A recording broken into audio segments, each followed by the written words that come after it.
Dans cet exercice, un central PC 2019, on s'intéresse à un espace vectoriel H défini comme étant l'ensemble des matrices de Mn de R telles que la trace est égale à 0. Et on vous demande dans une première question qui est assez accessible de montrer que H est un sous-espace vectoriel de Mn de R et de déterminer sa dimension. Donc ici on remarque que la trace est une application linéaire qui va de Mn de R à valeur dans R. Donc H, qui est le noyau de la trace, est un sous-espace vectoriel de Mn de R. De plus, donc la trace, comme elle est à image dans R, et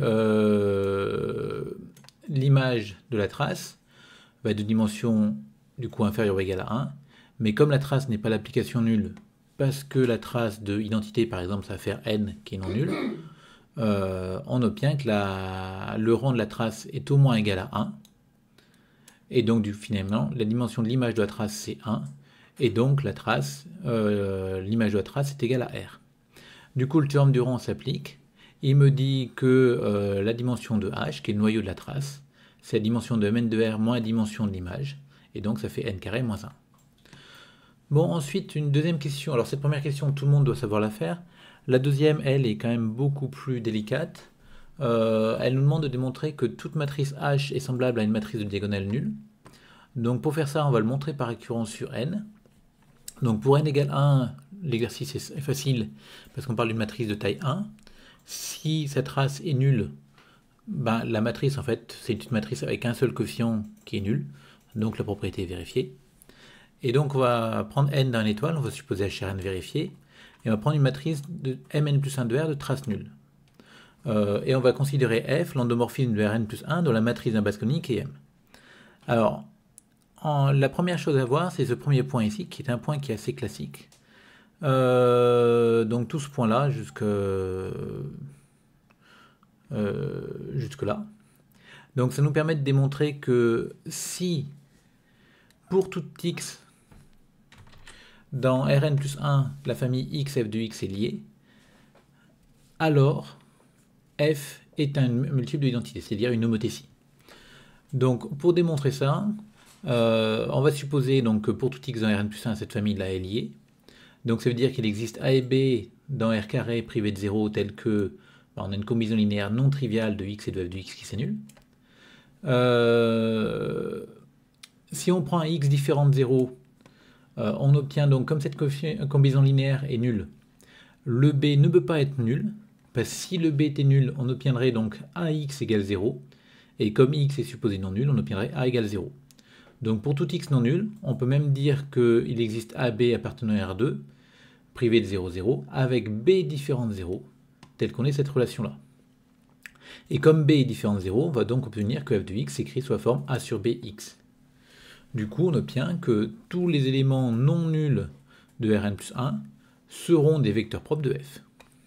Alors maintenant, on va supposer que f a deux valeurs propres distinctes qu'on va appeler lambda 1 et lambda 2, et on va prendre x1 et x2, deux vecteurs propres associés. Donc la famille x1, x2, elle va être libre. x1 plus x2 donc est différent de 0, parce que comme la famille est libre, on a une combinaison linéaire non triviale, donc ça ne va pas faire 0. Et donc comme c'est non nul, ça va être un vecteur propre de f. Donc comme c'est un vecteur propre de f, on va voir f de x1 plus x2 égale un certain lambda fois x1 plus x2. Mais par linéarité de f, on a aussi f de x1 plus x2 qui vaut f de x1 plus f de x2. Donc lambda 1 x1 parce que x1 est un vecteur propre de f associé à la valeur propre lambda 1, plus lambda 2 x2, même chose pour x2. Et du coup on a l'égalité entre ces deux quantités. Et comme x1 x2 est une famille qui est libre, on obtient que lambda égale lambda 1 et lambda égale lambda 2, parce que comme la famille est libre, ces deux combinaisons linéaires, qui sont égales, ont les mêmes coefficients. On peut aussi mettre tout le monde du même côté, auquel cas on aura une combinaison linéaire de x1 et x2 qui vaut 0, donc chacun des coefficients est nul, et on obtiendra lambda moins lambda 1 égale 0, lambda moins lambda 2 égale 0. Donc du coup, en particulier, on a obtenu que lambda 1 qui vaut lambda est égal à lambda 2, ce qui est exclu. Donc en fait, on a démontré ici que f a au plus une valeur propre distincte. Donc du coup, au plus une valeur propre. Mais, alors, il pourrait très bien y en avoir 0, mais ce n'est pas le cas parce qu'on a démontré au préalable que tout x non nul est vecteur propre. Donc comme tout x non nul est vecteur propre, tout x non nul est associé à une valeur propre, et donc il y a au moins une valeur propre. Donc il y a exactement une valeur propre. Et comme tous les vecteurs sont des vecteurs propres, donc là, tous les vecteurs appartiennent à E lambda de f, où lambda est cette unique valeur propre qu'on a trouvée. Et du coup, E lambda de f, ça va être Rn plus 1. Et donc on obtient f égale lambda identité. Alors pour démontrer donc ce point-là, donc si x f de x est lié pour tout x, alors f est une homothétie. Il y a différentes manières de faire. Je trouve que cette manière de faire en utilisant les propriétés des valeurs propres, vecteurs propres, est relativement agréable par rapport aux autres méthodes qui demandent de distinguer un certain nombre de cas. Bon, alors du coup, si pour tout x dans Rn plus 1 la famille est liée, donc on a f qui est lambda identité, mais du coup la trace de m dans ce cas-là ce sera égal à la trace de f, donc ça fera n plus 1 lambda. Et du coup, comme la trace est supposée nulle, ben on va avoir lambda égale 0, donc f égale 0, donc m égale 0, parce que m c'est la matrice de f, et donc dans ce cas-là, ben effectivement, m est bien semblable à une matrice dans la diagonale et nulle, il n'y a pas de problème. Ensuite, donc on va se placer dans l'autre cas, donc si ce truc-là n'est pas vérifié, ça veut dire qu'il existe un x dans Rn, plus 1, tel que la famille xf de x est libre. Donc cette famille-là étant libre, on peut la compléter en une base de Rn plus 1, donc une base qu'on va appeler B'.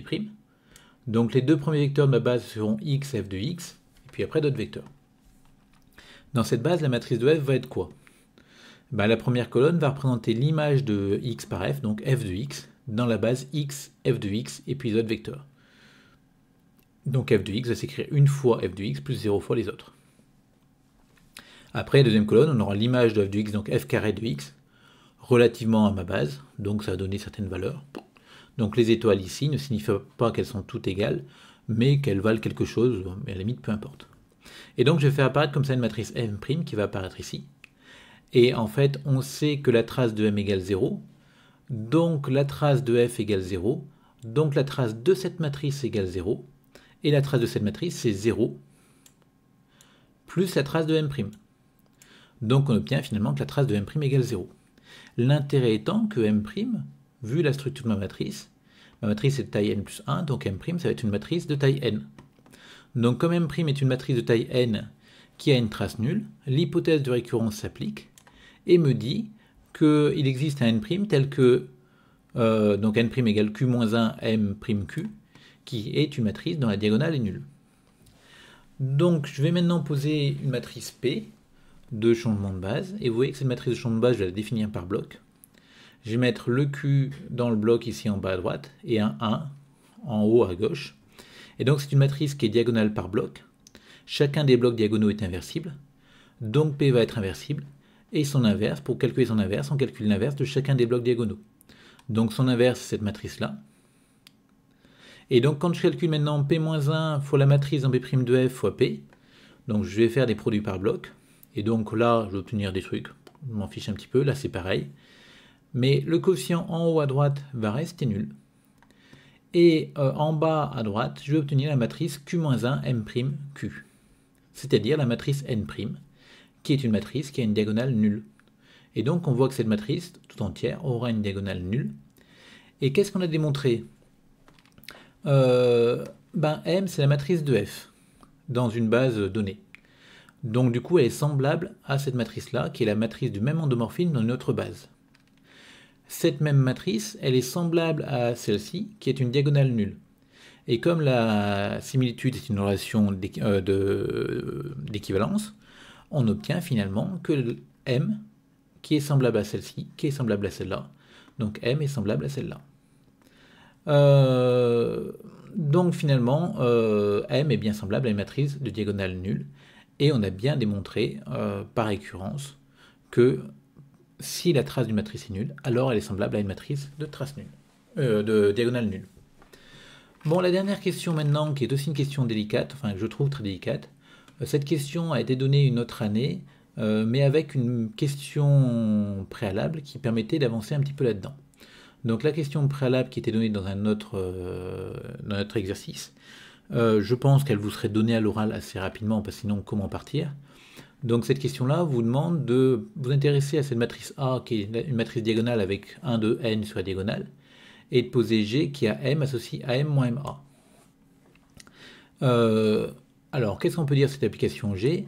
ben, on peut déjà regarder ce que c'est que G de M. Donc on calcule AM moins MA. C'est un calcul qui est relativement aisé parce que A est diagonale. Et on va obtenir I fois MIJ moins J fois MIJ. Donc c'est cette matrice-là, où I varie entre 1 et N et J aussi. Et donc en fait c'est la matrice I moins J fois MIJ, où 1 plus petit que I plus petit que J plus petit que N. Donc maintenant on va essayer de s'intéresser à l'image de cette application-là. Et on voit tout de suite que quand on prend une N dans l'image, donc il s'écrit AM moins MA, et du coup les coefficients diagonaux de N vont s'écrire sous la forme I fois MI moins MI fois I, c'est-à-dire 0. Donc en fait, N a sa diagonale nulle. Et donc du coup, on a démontré comme ça que l'image de G est inclue dans F, qui est l'ensemble des matrices de diagonale nulle. Et on voit un petit peu où je veux en venir, parce que l'ensemble des matrices de diagonale nulle, on l'a étudié au préalable. Mais pas de chance, moi ce qui m'intéresserait, c'est d'avoir plutôt l'autre inclusion. Parce qu'on a démontré qu'une matrice de trace nulle est semblable à une matrice de diagonale nulle, et j'aimerais bien l'écrire comme étant G de quelque chose. Mais le problème, c'est que l'inclusion n'est pas dans le bon sens. Donc on va essayer maintenant d'obtenir l'égalité, et pour obtenir l'égalité, on va s'intéresser en fait au noyau de G. L'idée étant d'essayer de démontrer que la dimension de l'image est égale à la dimension de F, auquel cas on aura gagné. Donc du coup, on va chercher maintenant, on va prendre une matrice M dans Mn de R. Donc M est dans le noyau de G, c'est seulement si AM moins MA égale 0, ce qui veut dire que tous les coefficients sont nuls, donc tous les I moins J, MIJ sont nuls. Et du coup, dès que I est différent de J, la quantité I moins J est non nulle, donc on a MIJ égale 0. Donc en fait, on vient d'obtenir que le noyau de G, c'est l'ensemble des matrices diagonales. Et donc la dimension de ker G, ça va être égal à n. Donc on peut maintenant appliquer le théorème du rang, qui me dit que la dimension de l'image, c'est n carré moins la dimension de ker G, et c'est donc n carré moins n. Ce n carré moins n, je vais l'identifier avec la dimension de f, parce que f, c'est l'ensemble des matrices de diagonale nulle.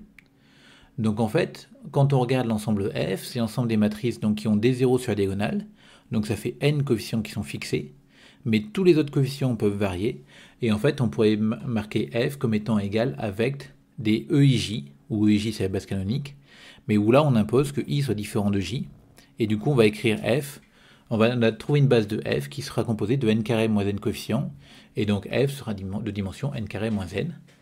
Donc on a finalement l'inclusion, l'égalité des dimensions, donc on a l'image de g égale f. Donc maintenant qu'on a prouvé ça, on va pouvoir revenir à notre exercice.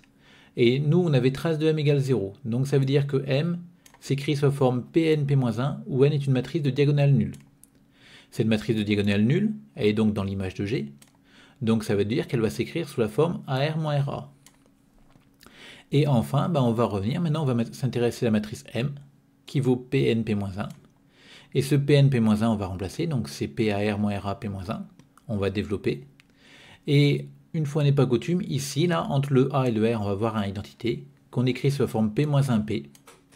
Pareil, ici, entre le R et le A, P-1P. Et du coup, on reconnaît ici que ça fait PAP-1 fois PRP-1 moins PRP-1 PAP-1. Donc c'est bien quelque chose de la forme BC moins CB, en posant B égale PAP-1 et C égale PRP-1.